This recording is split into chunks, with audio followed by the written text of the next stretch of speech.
Okay, so it's 2 o'clock Eastern Time, 11 a.m. Pacific Time. So we're going to start this webinar. And I'm going to start off by welcome everyone. I'm super excited and honored to be here with you today on International Women's Day, presenting this discussion panel titled Embracing Leadership and Power and Equity. My name is Sue Ramos, and I'll be today's moderator. I'm also a customer success lead at Viva, where one of our social missions is to empower women and provide meaningful work opportunities to accelerate women's professional growth in Latin America. Reason why we're so proud to be hosting this event. I'm joined by an incredible lineup of people leaders, as you can see, from different industries and backgrounds who've made an impact by embracing equity in their workplace. They will be sharing with us their experiences in becoming leaders, their thoughts on how we can get more women into leadership positions, and how we can apply true equity into workplaces to become a catalyst for more women to get a seat at the table. I'll be asking each of the panelists some thought-provoking questions. We will also be sharing some polls to get your insights on this important topics. And then we'll have an open Q&A. So if you have any questions, please feel free to use the Q&A feature. So without further ado, I'm honored to present our first guest speaker, Katie Tokars, Chief People Officer at Apollo IO and Chief Member. Katie has ample experience in scaling teams, improving work culture, and implementing diversity, equity, and inclusion initiatives. She's a people leader, passionate about building a better place to work for everyone. Welcome, Katie. Next, I'm honored to present Christine Song, Chief People Officer at Next and founding member at Foresight Plus by Future Forward. Christine is a builder of scaling organizations, having built dozens of teams of incredible people and sourced hard-to-find leaders to scale organizations and generate revenue. She's a believer in being bold, taking risks, learning quickly, and continuing to evolve. Welcome, Christine. Thank you so much for having me. We're happy to have you here. Our third speaker, who I'm equally honored to present, is Kate Taylor, Head of Global Recruiting at Notion, where she's accountable for hiring a representative, diverse, and engaged team. She's a people-driven and passionate about building teams where she can connect with people and build personal relationships. Kate also has extensive experience in sales and operations. Welcome, Kate. And last but definitely not least, I'm honored to present Dominic Taylor, Chief People Officer at Vivo and a founding member of Chief. Dominic is a dynamic and established leader with 20 plus years of success in HR, diversity, equity, and inclusion, and strategic planning across a variety of industries. She believes the company's most important asset is its people. Welcome, Dominic. Thanks, and no relation to Kate. Yeah, Kate Taylor, Dominic Taylor. And a final welcome to the panelists and to the audience for taking the time to join us on this special occasion. This event was open for everyone everywhere, so please share with us in the chat where you're joining us from today, and hope you find this a valuable discussion for your personal growth. So I wanted to start up this conversation by citing a study that affirms that women will only apply to opportunities where they feel they have 100% qualification criteria, like they fit 100%. Kate, I want to ask you, what is your personal experience with this? Yeah, so hey everyone, I'm Kate. It's nice to interact here with you all and share more sort of about our backgrounds. One thing I've just seen a lot in this is I see a lot of women just looking at kind of job qualifications and saying, I don't check all the boxes. And I think the really important thing to think about is like how your experience can relate to what the job is calling for. And it's actually how you speak about that that really gets the attention of hiring managers. And so being able to really like articulate sort of what your experience is and how it can relate can equally make you a great applicant for something. And I'd also say, whether it's like knowing someone who works at that organization or reaching out to someone who kind of works there, getting kind of an introduction in can also really help. And I think people are often shy or don't want to inconvenience someone by reaching out. And we just would encourage all of you to kind of put yourself out there a little bit. Even if someone says no, that's okay. You can try again because you're probably going to be great in that role. If you believe in it, they probably will as well. That's great to hear. And I know in your case it's very special also because you made a shift, right? From sales to operations to a more people leader kind of role, yes. right? Yeah. So my background is mostly in sales, and then I was in product for a while, and then I joined Notion and I ran CX. I ran SMB sales. I ran like self-serve. It was kind of like all over the gamut. As Notion was just getting off the ground, like a lot of these organizations are really fledgling, so it helped build. And then when the opportunity kind of presented to look into recruiting, I had never done recruiting, but a lot of my ops experience of just building teams. I've done a lot of hiring before.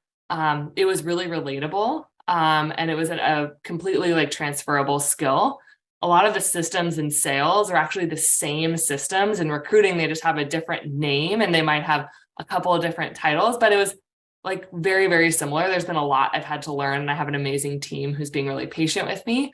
But I think when you have a different perspective that you come in with, people actually really appreciate it. It brings more diversity of thought into an organization when you have a different background, but your skills are really applicable. And I think definitely my switchover is a good example of that. And I know Dominique has also a special story to share regarding this specific topic. Go ahead, Dominique. Yeah, I had a very like a story to share where I have an inflection point in my career where I was also looking at a job. And I was like, oh, well, like I'm only qualified to do like 8 out of those 10 responsibilities. So I shouldn't apply. And I just think now, like I wouldn't be where I am today if my best friend had not convinced me and taken the 2 weeks and the time to make me do that.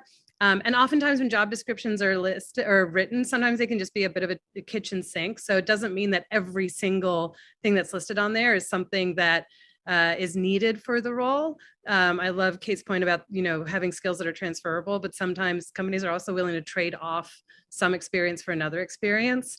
And you shouldn't reject yourself from a job before you've even applied. And also, someone who's been in the recruiting seat, men will always apply, even when they're completely unqualified.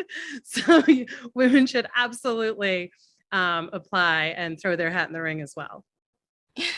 Thanks for sharing it. And that takes me to another question. And I would love to hear Katie's thoughts on this. What can individuals do to change this, right? What can we as women do to stop thinking, oh, I don't need 100% qualifications and I'm not going to get the job, right? What are your thoughts on that? Yeah, I mean, I think the first thing is just like be brave and take a bet on yourself. I think that's where I've personally found, a lot of my stretch opportunities is being like, hey, I think I can do this, right? Kind of to Kate's point. And the other is, the more you can prove that you can take on more, even if you haven't done it before, if you don't have like a proven track record of it, the more your resume will reflect that and the more opportunities you'll get as well. And again, a plus 1,000 of there are plenty of people that are applying that are less qualified than you. And I think and especially in this market, I think we have to acknowledge that there are a lot of folks looking for jobs. As much as you can kind of customize your resume or your letter to really showcase like, hey, here are the skills that I have that I can bring to the table. If it's not immediately obvious, the better. And I know that's a lot of mental work and energy, but that's typically coaching I'll give for folks who reach out to apply for jobs at Apollo because we're hiring. Is, like, hey, this is something that is really important on this role. Like, draw that out, right?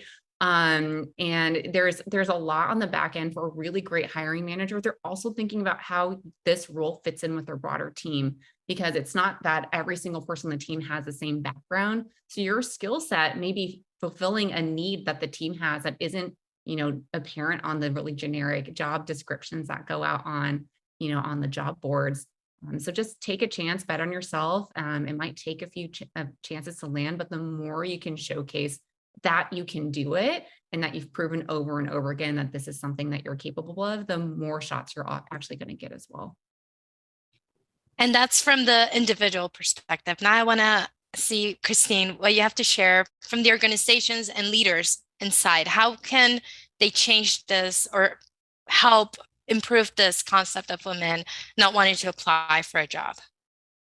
Yeah, I kind of think of it as this whole thing about imposter syndrome that kind of creeps up on all of us. We all have a bout of that. And you think about the people that have the least amount of experience, they're really the ones that are applying for internships or their first job out of school. And realistically, if we just looked at experience, they would never have gotten that job. So I think there's an opportunity where you can train yourself to communicate really well, articulate the things that, you're really good at. I know a lot of times when I've met candidates who didn't fully have all the skills that we were looking for, I would sometimes go back to the hiring manager and say, wow, this person's really hungry. They really showcased, resilience, and they've really showcased a lot of the values that are important in our organization. I think they could really be a great hire. This also means that leaders in an organization have to be willing to take a chance. We all know that the interviewing process is flawed. It is not perfect. And we've all had mishires, or we've made great hires when we thought that we're going to doubt a certain candidate and we take a chance on them and they end up being like a superstar. And so I think there has to be this element of removing some of the biases, being really open to taking opportunities, building opportunities for people that haven't had them, but can showcase that they're really able to move into a position such as this, and they could transfer a lot of the skills that could help them to succeed. And so, similar to what all the other panelists have said, I think it takes a certain amount of resilience, a belief in yourself, and, showcasing that to the employer so that the employer can say, yeah, I could feel that passion. I'm going to take a chance with this person. Thanks for sharing that. And I want to probe a little bit more there to anyone who wants to answer.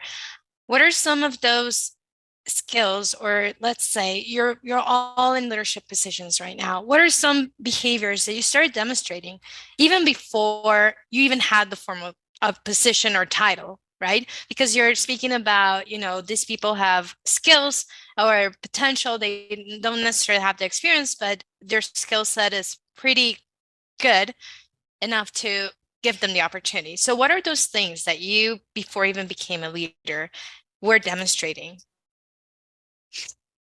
Anyone? Go ahead. Yeah. Okay, I can take this one. Go ahead. I would say the first thing, well, for me personally, I would say two major traits that I look for would say curiosity and proactivity. So how proactive are you in solving problems? Curiosity is something that people just naturally have, but you can really see certain jobs that bring it out in people and really allow them to do their best. And I think when you're able to layer deeper questions, you're naturally trying to probe or go further down the line to answer a question or solve a problem. You can apply that skill to pretty much anything. And usually those people are successful because they want to know why something is or why it's this way. And so curiosity is a big one for me. I've always screened for that on any team I've ever hired for. Because I found that's just a consistent theme on high performers. And then the other one is proactive. So trying to anticipate issues or problems or needs ahead of time. And I found that to be just really helpful when it comes to managing teams. I always look for people on my team who are proactive and try to get ahead of things because it actually benefits everyone else. And so demonstrating how you are proactive or how you're able to think ahead is just a great skill, again, that could be applied to any problem set. So those would be kind of the two main ones for me. Katie, I know you wanted to share something. Go ahead. Part of this is a personal inventory of where you find your own energy, which I know for folks that are earlier in your career, you're still figuring it out, try different things. Personally, for me, I think there was a moment where I was in a role where I was I'm not very good at this job. And then kind of stepping back and be okay, what are the things that I actually enjoy doing that I'm good at? That really was such a pivotal catalyst in my own personal career. I love solving problems. I'm not I'm not this kind of people leader and this kind of people leader. That helped me honestly self-filter out of a lot of different jobs that I probably before was that sounds like a cool job. I want to do that. Right. And enables you to kind of tailor your search and also show up better in your interviews. And to Kate's point, when you're really engaged in a topic, you will naturally find that curiosity. You will naturally find that problem solver in you, or whatever traits that you have that help you be a little bit more marketable as well. So for me, I think that was the biggest turning point, was just having a little bit more self-awareness of where do I know I have gaps. And I think the best interview I did was for a job that I was in a job that I loved and I didn't want to leave. I was kind of doing it because I had a mentor that really wanted me to lean in and look at this job. And so I kind of took the interview a little lazily. I was like, well, these are the things I'm not good at that it sounds like you need for this job. So like, if you want this, then I'm not your person. And I did get that job. It was one of my favorite jobs ever. So was like I probably would not recommend that for every interview. But I was really shocked at the end of it, of just showing up authentically and being comfortable and confident with where I could add value, and knowing, again, I had at that point in my career, the luxury to build a team around me that could supplement it. I know not everybody is there right now. So again, speaking from a place of complete privilege, but my hope and dream is that, like, folks can take that confidence into their next job search. And thank you for sharing that. I want to shift gears a little bit into another topic, which is very related. So there is a saying, or there is a statistics where it says that only 30% of US startups report that they have programs designed to increase the number of women in leadership roles, right? According to a survey by Silicon Valley Bank. As people leader, what do you think needs to happen for that number to increase? Christine, maybe you can share your thoughts on that. Yeah, for sure. I think there might be programs in an organization that maybe help to increase the presence of leadership for women or BIPOC. But realistically, in every organization, everyone needs to lean in. That means allies and women alike. I hear so many stories about women should be rising other women up, but they don't always do that. And I don't know if it's because it's that protected seat at the top. You want to kind of make sure no one takes it. I think that's such a shame when we're trying to increase the presence of women. Women can bring such broad perspectives to the top of an organization. And so I think there's something to be said about every person genuinely providing that mentorship to other women. Every person having the opportunity to sponsor another woman. I remember sometimes at other organizations when we wanted to increase women at the top, I would just say to CEO, hey, we're looking for a VP of marketing. What do you think about doing something radical? What if we only looked at women candidates? And he's like, yeah, let's do it. Sometimes you have to make these decisions. And so we worked with an executive recruiter and we said, we only want to look at women candidates. And they said, oh, but you know what? We're going to send you the best of the best. And, we have 9 men and 1 woman. And we said, no, we said, we only want to see women candidates. So sometimes you do have to make those decisions if you want to make the changes happen. And we did. We actually went to 50% women at the top and 50% men. So you can actually make that happen. And sometimes it's the people at the top, the other women that have to kind of push for that. Thanks for sharing that. And I know that getting more women into leadership roles is just one part of the equation. Getting them to stay is another part of the equation. Dominique, what are your thoughts around that concept? I was appreciative that you sort of used the term lean in earlier, because there's all these studies coming out now about like women abandoning the workforce, especially at like the senior levels. And I'm like, I can't help but think we were all told we needed to lean in and now we're burnt out. Like, because I don't think, and you're right, like we do, like, sure, we can lean in, but I think we also need to like lean on one another, and like others also need to like help us out. Like the responsibility should not continue to fall to the people who are underrepresented to like improve their representation. So I think in terms of supporting women while they're in their roles and while they're striving to progress, it is just like seeing their whole selves and like acknowledging that. And when my daughter interrupts the call, like knowing that doesn't actually impact my ability to do my job, but it happens to be that day when things are just going sideways for me. So and I'm optimistic. I know there's the swing back as the pandemic evolves into whatever it is, and people are trying to like get folks back into the office. But I am hopeful that like one of the things that nets out of that is that like people realize like we are a full person, and that like we can have flexibility, and that ultimately makes us like more productive, more engaged, and better at our jobs.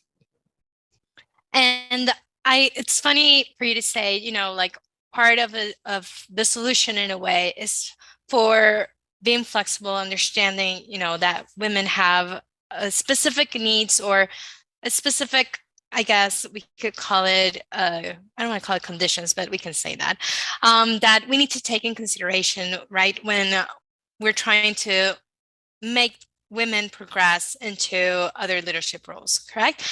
Are there other challenges that either of you foresee that could be inhibiting women to continue being promoted into leadership positions?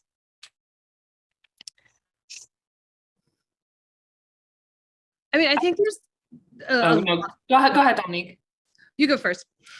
I was just gonna say, I feel like maybe self-doubt, like people just feel like they can't, like they're not, oh, that's not right for me to like get promoted, or like I'm too busy. A lot of people I hear like who have kind of other like dependents or things in their life feel like they're not as good at their job anymore. And I think that creates this like self-doubt because they don't feel like they can be as dedicated as they were before. But one of the things that I see so much is just like people who have other things going on in their life offer different perspectives, which are extremely valuable. No matter how you approach your job, whether you work 24/7, you like live to work. Some people are in that mode. Some people work to live. Either way is actually completely right. It's right for that person. But when you bring people together who actually operate in different ways, it's more powerful. And so coming with different perspective, having different people or things in your life that pull you in different directions, it's actually made me way more efficient in my life and in my work. Like I'm able to get a lot more done faster out of just like the pure need that I have to in order to be able to operate the life that I'm in. There are definitely things that I've chosen that are part of it, and there are some things that have just happened upon me that I have to deal with, right? And so I think everyone is able to like build survival techniques to be a lot better than you probably think you are. So if you can get over that part, that will help all of us and help women globally look up and see like, wow, you have all these different things going on in your life, and look, you're able to make it work. I can probably make it work too. Yeah. I mean, I think it's not like I'm a mother. I have 4 children, but it's not just being like a mom or a caregiver. It's like life is messy. Like things happen, and that happens to anyone. And at any moment you can feel like you're knocked sideways and it's impacting your work. And I think that self-doubt does like creep in much more rapidly and in a more toxic way for women. And so they are like, oh, there was that one day where I got to work 10 minutes late. I shouldn't advocate for myself for promotion this cycle. And like, you see others who are very comfortable constantly advocating for themselves because it's been a month since they've had a pay increase. So that it is some of like, how do we make sure until the system catches up and is fair that like we have faith in ourselves?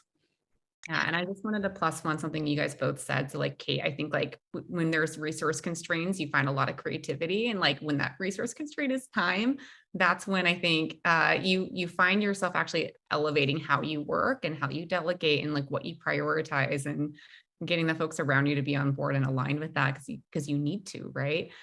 Which actually produces like way higher quality output. And Dominique as well. Yeah, I think there's a lot of self-doubt that does come into the system, and I do want to like acknowledge, I think we all acknowledge the fact that like the system is not fair.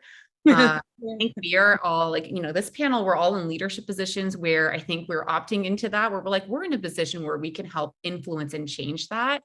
And there is a little bit of, that pressure of like having to show up in so many different ways to like try to fit into that system and make it work. But there's also so much accountability, I think, especially for people leaders, but I would say for all leaders, to hold our allies accountable as well, for like, don't make me be the only voice in this room. Yep. Like help me bring our whole company along, help us bring each other along, whether that's women, Christina, as you're saying, women advocating for women, or men creating that space for the way women tend to lead, or the way that, LGBTQ plus folks lead. Like it's bringing that, something we talk about internally here is like that diversity of genius to the table, and making sure that we're not losing anything from just having that singular perspective, or a way of leading, or way of presenting, or way of influencing.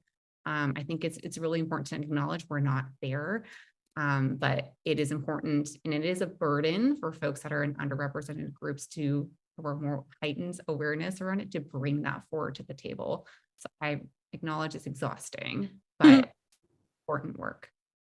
And that moves me to the next final topic that I want to have a discussion with you. So as you know, or some of you might not know, International Women's Day theme this year is embracing equity. So I want to ask each of you, what does that mean to you? I want to start off with Christine.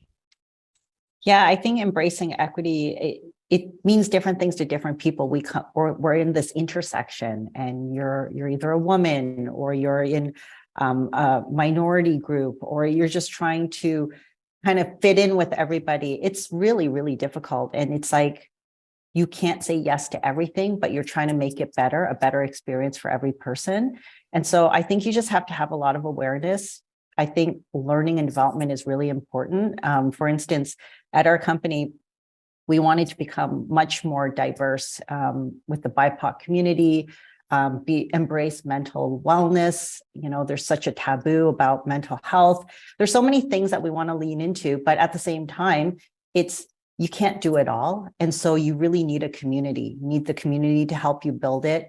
Leaders can't, build the entire house. You need everyone to support it, to nurture it. And so I think creating that foundation, that environment where there is acceptance, there's openness to learning. If we all believe that leadership, the course that we took 10 years ago that's the way you become a leader, we would never have evolved to become the leader that we are today. It's constantly evolving and it's getting better. And so I think it's just community awareness, and all of us kind of ensuring that we're very open to making the changes that may seem really, erratic. It seems almost like, that's such a big goal that's never going to be accomplished, but it takes baby steps to get there. And I think as long as you have that awareness, we're moving in the right direction. Thank you for sharing that. Kate, do you want to go next? Yeah, I was going to say that equity comes in a lot of different ways. And so when I think about building a diverse and equitable team, I want to think about the full picture and the full background of everyone in my group.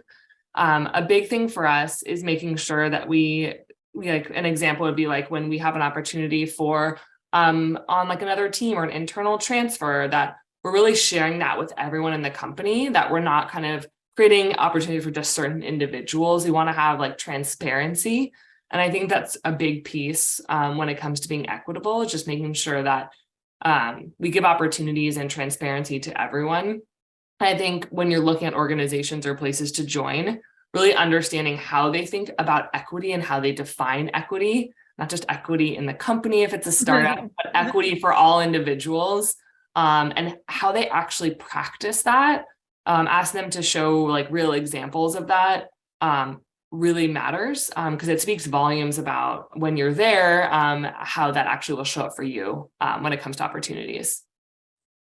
Thank you. Katie, you want to go next? Yeah, I think that there's equity in terms, I'll go more from an operational perspective, because Christine, Kate, you did such a wonderful job on your talking points. But I think it's when I look at our employee engagement surveys, those scores are the same, right? I think that seems highly unrealistic today, but it is not that women have a better experience or men have it's that those results are the same. People are having the same experience. So this is going to sound terrible, but if we have really low scores in an area, I want them low for both. I mean, that shows you're miserable. They're across the board, right? And I think, yeah, I agree. Equity takes many different shapes and forms. So equitable does not mean equal. And so that may mean there's different initiatives we do because we want to bring more equity to the business. Again, there's a lot of systems in this universe that are not fair. And so we may need to supplement that with extra effort or time, which brings me to another point of I don't think it's actually so much harder to hire women. There's so many highly qualified women. It's just the systems that have historically been built that we're used to were not built for women. They were not built for the LGBTQ plus community. They were not built for people who have mental health challenges, right? And so I think that's where the underlying system feels like it's, oh, we're sacrificing speed or this is blocking something. And I think a lot of the conversations we have internally is what are we blocking by not doing this? What do we look like in a year from now in terms of hiring if we don't do these things, and not making them as sacrifices to the business, but saying this is important to the business.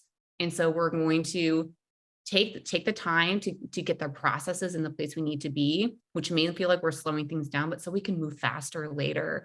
And bringing those systems and operations of how we work. It's just so incredibly important. And it's something that for me in like my career, it's not been about flashing it around LinkedIn of like, oh, here's all the stuff what we're doing. I think that's important for like awareness so people know what they're opting into, but really like the dirty work on the back end of like, how do we make these systems less biased over time, more equal over time, and in doing the unseen work that is with our hiring managers and leaders. Thank you for sharing that. Dominique? Yeah, actually just drafting off of some of what you just said. I think equity stems ideally from empathy, because folks will embrace equity or initiate sort of more equitable practices when they have empathy for other people's experiences and understanding and lived experience. And so when I think about the places where I've seen equity or there's better equity, it's when there's better appreciation for the fact that it's like, no, we're not just hiring more women so that we have women and men. It's like, this is the experience of what it's like to be a woman in the workforce. Here's how, like, you know, the hurdles that they go through. And I think if we can help, one another understand just the what it's like, that will build empathy and hopefully drive greater equity for all, because it does come down to some of that, like, well, I also have it hard. And it's like, yes, we all have it hard, but let's really understand what the forces are against different folks and how that impacts what we're all trying to achieve here. I love that, Dominique. And sorry, I just wanted to share an anecdote because I was at a former company and there was a sales leader that went to like a women in sales conference or something, who wanted to be a better ally for that community. And they came back and they're like, oh God, I was so uncomfortable. There was just like, oh, I felt like I couldn't speak in the and he came back with like, and I had to be like, I won't hear it, but I had like, that is what it feels like to be a woman. Welcome to our world. Like, well, like now and he didn't even realize that inside. He was just like, oh, I don't know if I like got the fullness of the experience, like himself. Oh, no, you did. Oh, you fully got that experience. Exactly. Like you got the deep dive into what that feels like. And so I think that like, yeah, like leaning into, making people a little bit uncomfortable sometimes can help them build that empathy. And it's not anything like human nature. We don't like to be in painful situations to that. Yep. Right. To be vulnerable. That's just like the DNA of how humans work, how any animal would work. And so I think that's an area where I think embracing that uncomfortableness, or like being in the room where you're the only woman and there's some form of a microaggression, or someone, mansplain something to you. And I like have a little list of things of like, here's things I can say to defend myself in these situations. Right. It's a gentle nudging folks to be a little bit uncomfortable so they can build that empathy as well, as I think totally okay. Yeah.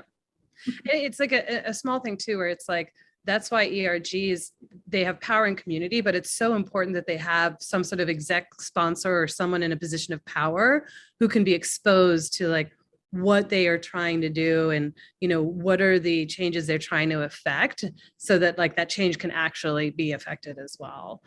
Yeah. I feel like we could talk about this for a long time. And actually, I want to probe a little bit more, because recently I was listening to a TED Talk where this speaker was speaking about gender bias and how that actually in the workplace can be as influential as like, for example, a woman not getting the opportunity to be with a senior mentor could be as influential into closing or amplifying the gender gap, pay gap, right? Because it's less opportunities that they get exposure to because they don't have a mentor in that sense. There was another example where she was saying, things as small as changing the order of where you put in an application, a job application, your gender, right, could influence a woman's result if she's taking a test for that application, for example, and making tweaks on that. What are other things you feel like companies should be doing to actually improve that and create a more, like you're all speaking about, a more equitable, inclusive, and more like providing the opportunities for women to actually be able to continue growing as men in their workplace. What are your thoughts on that? To anyone who wants to answer.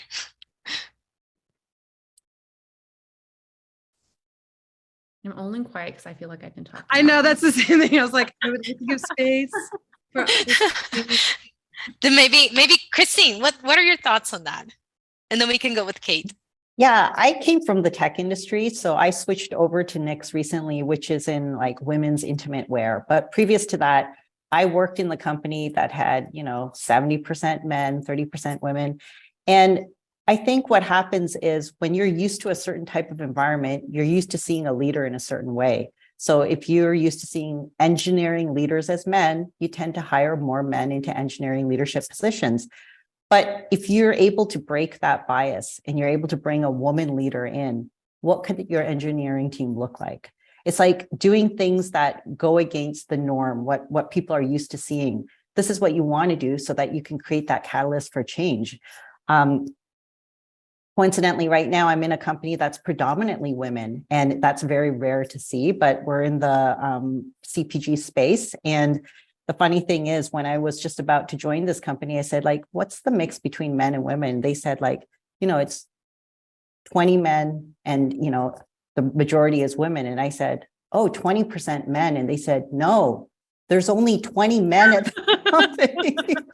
And I was like, you know what, I'm going to take that, and now we're trying to kind of diversify and bring some men into the mix as well. But I think we just need to see, like, change what we perceive as normal, and you can make the future change happen.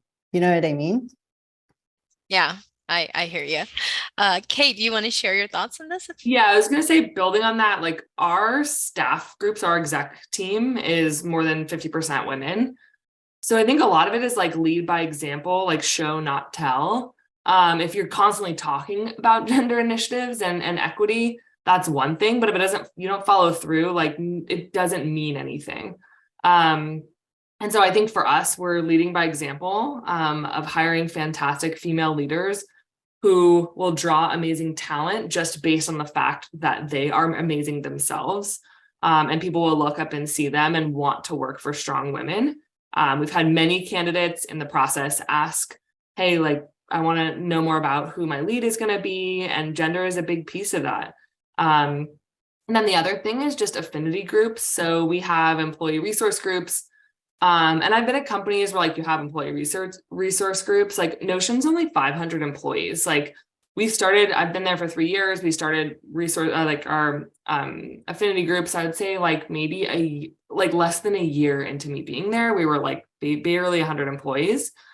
And finding outlets and ways that employees can relate to each other for whatever their interest group is really matters.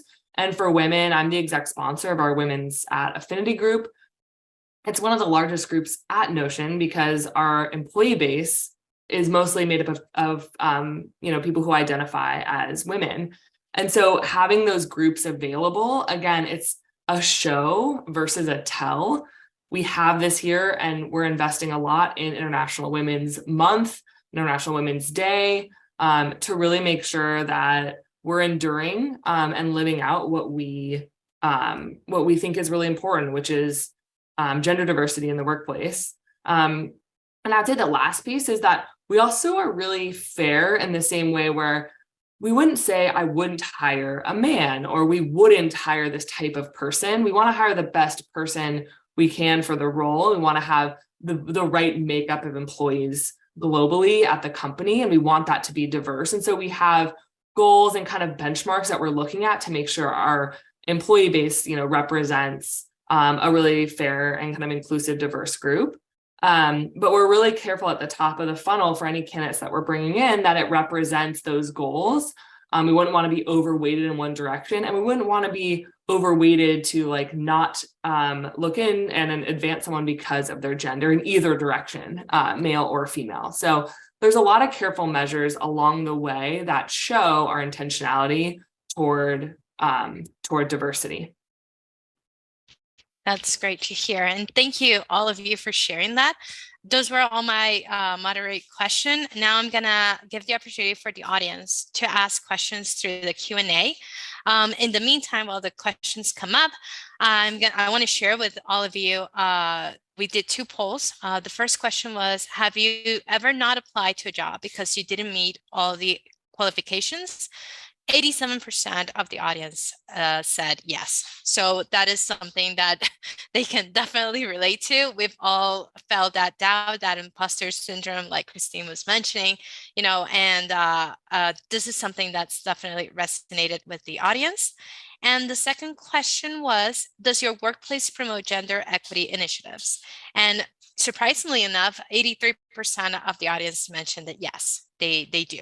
So we are seeing changes. We are going in the right direction. Maybe not as quickly as we all would love to see those changes happen, but they are happening. So now so if anyone wants to ask any questions, please send your questions through the Q&A, not through the chat, because it's going to be a little bit confusing for me to find them. So please share your questions and I will ask the panel to answer any that you might. Yeah, the interesting thing that I always think about that though, when I see like research or statistics or anything like that, that's like all these companies are doing these things, and I'm like, yeah, but is it making a difference? So like, that's great, but have they actually hired and unfortunately, I think a lot of companies will use it. I think hopefully it sounds like it's a different case here with the leaders in place, but a lot of times companies will be like, oh, yeah, no, we're cool with diversity because like we've got this like women's ERG, so we're fine. And it's like, that does all the panels. Yes. Yeah. And so it's like, that's what I'm always interested to be like, okay, but what actually moved the needle? Like, what are the things that, like, when we are all talking about like the things that we've done that actually is impactful? Mm-hmm. I'm like, what's the follow-up? Where's the follow-up poll that says yes and? That's true. And I actually want to ask you, what do you think is that turning point, or what's going to change that? What are your thoughts on that? I think it's what a lot of us have touched on before. It all depends on the leadership and how authentic they are and how seriously they take their commitment to diversity and equity and inclusion.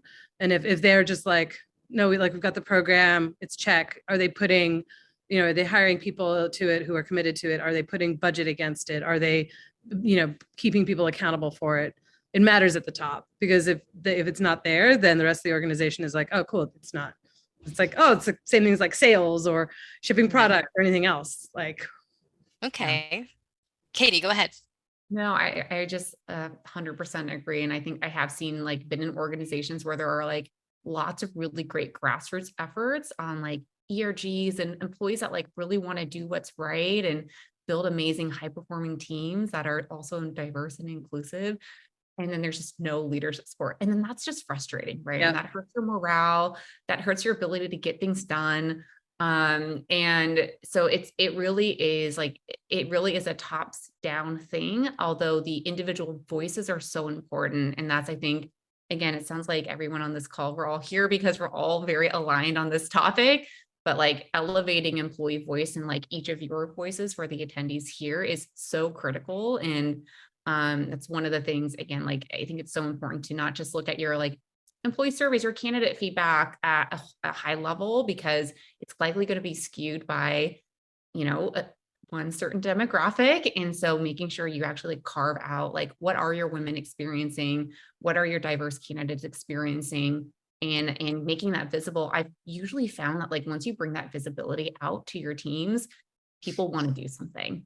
It's not like they're going to see the data and argue with you of like, oh no, we should hire more women, right? So there is that automatic buy-in when you kind of show what that, and to the point of this panel, like bringing that empathy to the forefront and just like creating that visibility usually helps a lot. But yes, the resourcing, the focus, the intent has to come from the top. If you're not seeing that in your company, then that's a signal that even with your individual best foot forward, it's not going to get as much traction that your energy could put in a different company. Agree. And we have a couple of questions coming in. The first one is, what is your take on succession planning and the role that managers play in promoting those policies, not just the HR team? Who would like to answer this question? I'll take a first stab. So I think on succession planning at the core level is really having leaders focus on like, what does their organization need to look like and what kind of skills and experiences. So again, like to a lot of, I think what Kate was drawing out earlier in the session, having leaders focus there and then figuring out like who on this team could possibly like meet those qualifications.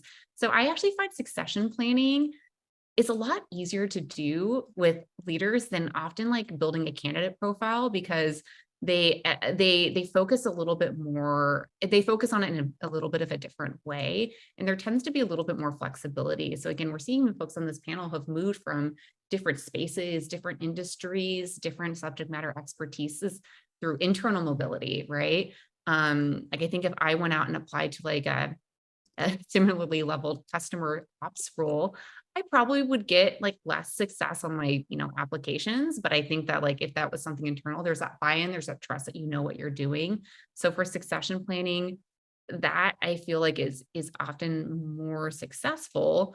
I think where this group can take that is again, like do your best work, bring your best foot forward, use your voice, bring your strategy, bring your problem solving skills to the table.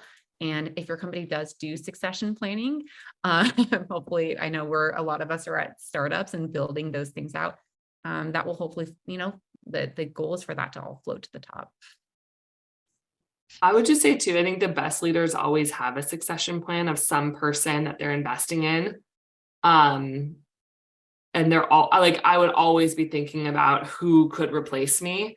That would be something like less so right now because I just moved into this role, but I'm already looking at, okay, of my team, of the people we have at the company, who are people that we can invest in to help bring them along to one day take my spot whenever that day comes.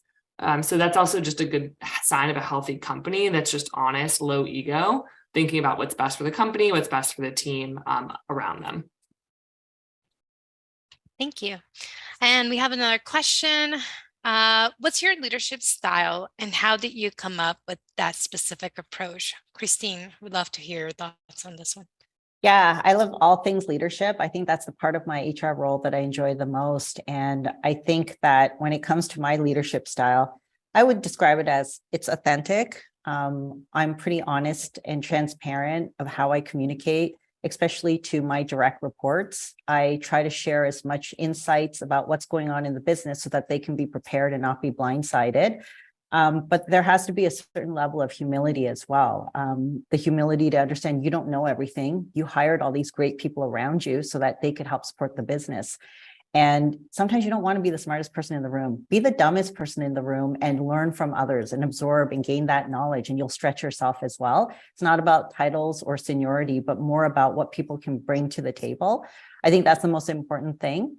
And I think that to be a great leader, you have to be unique. You can't look at another leader and say, I'm going to be just like her or just like him, because it doesn't come off as authentic. There's something unique about each and every one of us and how we decide to take that leadership position and how we kind of interact with people. You're going to have your own style, and that's what people are going to appreciate.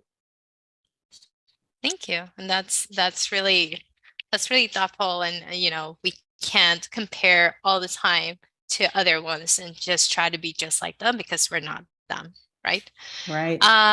Another question that we have here is, what is your, and this is to a panel, whoever wants to answer, what is your approach when there is a negative attitude from an executive or a man from a leadership position towards someone just for being a woman? Katie, I see you smiling. Or Dominic. I can't even imagine what that would be like Mm-hmm. for being a woman. I don't know. I would freak out if someone did that. So I actually remember I think I've repressed a lot. I spent the first half of my career in consulting, and I think I've repressed a lot of memories from that time. But I do remember that there was one CFO who was like the main point of contact for a case that I was on. On his bookshelf, there was a fake fire hydrant, and the title on it said "Women Repellent." And everyone knew, like, if you got assigned to the case, that there was just this like CFO who was like just difficult. And so like, I always just have Michelle Obama, like her voice in my ear whenever I'm in one of those moments where I'm like, the problem is you and not me. And I am just going to outperform you, out navigate you, 4D chess you, whatever it is I need to do, because it is your loss that you don't get to work with me and be with me. But it is shocking that like those things can exist and have been around and have happened. But I put it back on them. I have to remind myself it is about them and it is not about me. So in other words, don't be in that company because it's not the right place for you. Another question.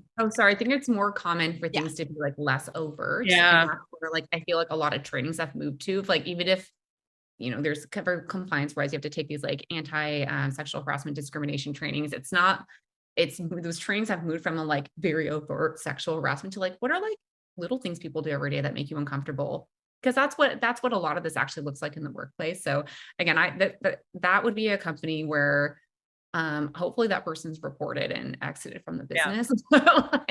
I know, like, and yeah, Dominique, I've also came from consulting world. I was like, oh yeah, there's like that one principal in the office where like, do you not want to get assigned to? So I think now it's again, it's really difficult. And I think earlier in my career, it was a lot of like, am I doing something wrong? Because I worked with a lot of men.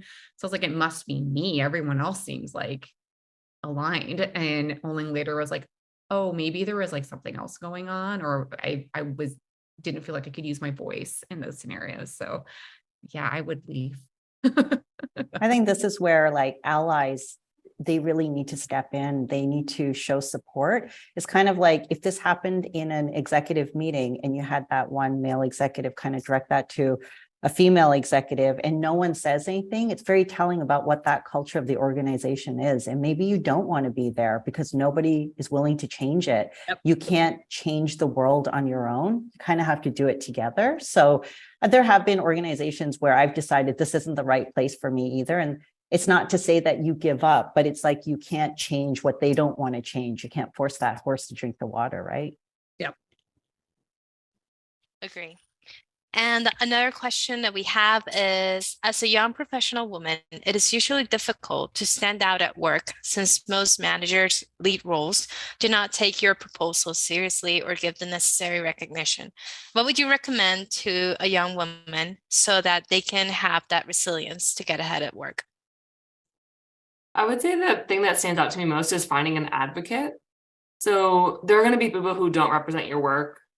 It definitely happens a lot who are like men who are overlooking, but it can be women too. It can be anyone really. And so how do you find those advocates or people who really kind of get you and see you for what you're strong at? That's a really like easy kind of like sure way to make sure like you will have someone who's really behind you. I had that early in my career, and I think that really helped me build a lot of confidence of like, what was I good at? What was I strong at? Like sometimes like having that validation is actually helpful when you're really starting out and you don't know, like, what do I want to do? Like, what are even my possibilities? Having that mentor person there, like, can give you that extra boost. And then as you grow in your career and you get more kind of at bats at trying new things, like that will come naturally. And so finding an advocate or like mentor, I like to think about this often, like, because everyone wants these like a mentor, like, how do you do that? Honestly, like, you don't need to ask someone to be your mentor. There's probably people around you that are naturally supporting you. Just lean into those relationships, and you can call them your mentor if you want, probably. But leaning into people and finding people around you that doesn't even necessarily have to always be at work. It even can be in your personal life that see you and can advocate for you. Even sometimes just to yourself. That's a big part of the hurdle. Also, this is maybe not, this could be coaching for anyone, probably not just about being a woman, but I think that sometimes when you're earlier in your career, earlier in a company, it's hard to understand what like those senior people are solving for. And that's where you need to put your proposal, right? So you may have a solution that solves many problems, but like, what do they care about? And getting to know them, as Kate mentioned, finding a mentor or ally, or someone who works, honestly, like works really well with them. You can just like, hey, I'm having trouble connecting with this person. Like, you seem like you have a great connection. Like, what kinds of things work?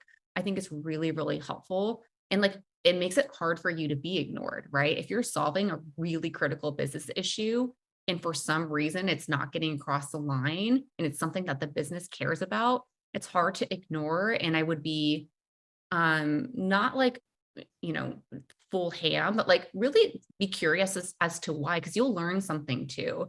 So again, I'm not sure of the dynamic of the workplace this person is in or solving for, but I think that's just another angle of like continuously just like ask the why, be really curious, be really open to like why you're not being heard. It's probably not your fault, but it could just be a way that you're framing the proposal as well. Or framing it to that person, each leader, even if it's the same tactical execution of your proposal, each executive might resonate more with storytelling than data. They might resonate with more of a business reason than a humanitarian reason why you're doing it. So that's just like general coaching of, you know, make it hard to be ignored. Thank you. And we're 4 minutes away from closing this panel. I want to thank each one of you for being here, for sharing your thoughts, for being so open, right, and so honest with all of us. All you've shared, I'm sure all the audience and even myself, I've learned so much from each one of you. And if I can take away from this is to be unique, be brave, do not be afraid to take on chances, and just be yourself and find that support system that can really help you continue growing, and be patient at the end of the day, right? So thank you so much. And thank you everyone for joining us today. I hope you have a lovely day. Thank you. Hi, everyone.